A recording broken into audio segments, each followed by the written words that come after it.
Rate limiters protect APIs from abuse. But how do the two classic algorithms, token bucket and leaky bucket, actually work? In this extended example we'll build both, compare them side by side, add metrics, and see how they behave under different loads. All in one Java file. Try acquire first drains the bucket. If the current water level is below capacity, the request is admitted, adding 1 unit of water, otherwise it's denied. This creates a smoothing effect, bursts are queued up to the capacity limit, then excess is rejected.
Try acquire first drains the bucket.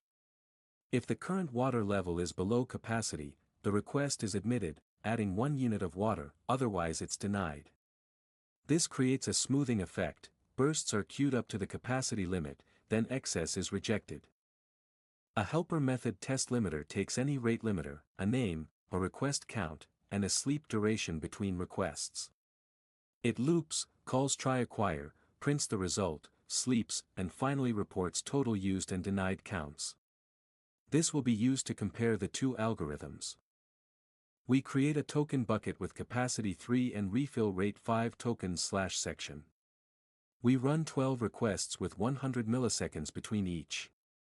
The output will show an initial burst of 3 allowed, then a mix of allowed/denied as tokens slowly refill. Same parameters for the leaky bucket. The behavior differs, requests queue up to capacity, but the drain rate smooths the outflow.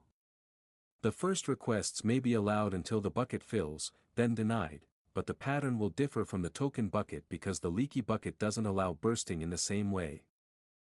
Same parameters for the leaky bucket. The behavior differs, requests queue up to capacity, but the drain rate smooths the outflow. The first requests may be allowed until the bucket fills, then denied, but the pattern will differ from the token bucket because the leaky bucket doesn't allow bursting in the same way. You now have both classic rate-limiting algorithms in your toolkit.